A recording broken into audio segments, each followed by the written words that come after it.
കൂട്ടുകാരെ എല്ലാവരും വയോട്ടാ. ഇന്ന് ഞങ്ങളുടെ വെഡ്ഡിങ് ആനിവേഴ്സറിയാണ്. 38 വർഷമായി. എടുക്കാനൊന്നും നേരമില്ല. ചേട്ടൻ ഇന്നലെ പൂരത്തിൻ്റെ വെടിക്കെട്ടിൻ്റെ കഴിഞ്ഞതിൻ്റെ ഒക്കെ നല്ല ഉറക്കമാണ്. പൂരമായിട്ടിൻ്റെ ആങ്ങളെയും ഭാര്യയും വരുമ്പോൾ കൊടുന്ന ഉണ്ണിയപ്പാണ് കേട്ടോ. ഞങ്ങളൊക്കെ കഴിച്ചു. അമ്മ ഉള്ളപ്പോൾ അമ്മ ഉണ്ടാക്കി കൊണ്ടുവരുന്നു. അതേപോലെ തന്നെ അവളും ആങ്ങളെയൊക്കെ വരുമ്പോൾ ഉണ്ണിയപ്പം ഉണ്ടാക്കി കൊടുക്കുന്നതാണ് കേട്ടോ. കുറച്ച് ചീര ഉപ്പേരിക്കാന്ന് വിചാരിച്ചു. കുറച്ച് ചീര അരിഞ്ഞിട്ടുണ്ട് കേട്ടോ. ചീര അരിഞ്ഞു ചമ്മന്തി അരയ്ക്കാൻ. ഒന്നും പറയണ പോലെ പിച്ചകല്യാണത്തിൻ്റെ വീഡിയോ ഇല്ല അല്ലേ. എനിക്ക് കാണുമ്പോൾ പിന്നെയും വീഡിയോ എടുക്കാൻ തോന്നുകയാണ്.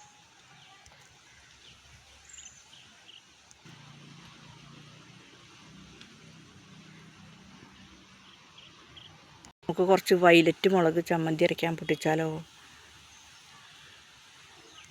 മുളക് ഇങ്ങനെ ഉണ്ടായിട്ടേ തൂങ്ങി കിടക്കുക. എന്ത് എന്താ വയലറ്റ് നല്ല രസമുണ്ട് അല്ലേ. ഇതൊക്കെയാണ് നമ്മുടെ സന്തോഷങ്ങൾ. ഞാൻ പുറത്ത് ഒന്ന് പോയിട്ട് പ്രായമായ വല്ല അമ്മമാർ വഴിയോരത്തുണ്ടെങ്കിൽ അവർക്കൊക്കെ ഒന്ന് ചായ മേടിച്ചെടുക്കാമെന്നൊക്കെ വിചാരിച്ചിട്ടുണ്ട്. അപ്പോൾ ഉച്ചരിഞ്ഞിട്ട് അതിന് പോവുള്ളൂ. ഇതൊക്കെയാണ് സന്തോഷം. അപ്പോൾ എല്ലാവരും വീഡിയോ കാണുക, സപ്പോർട്ട് ചെയ്യാം കേട്ടോ.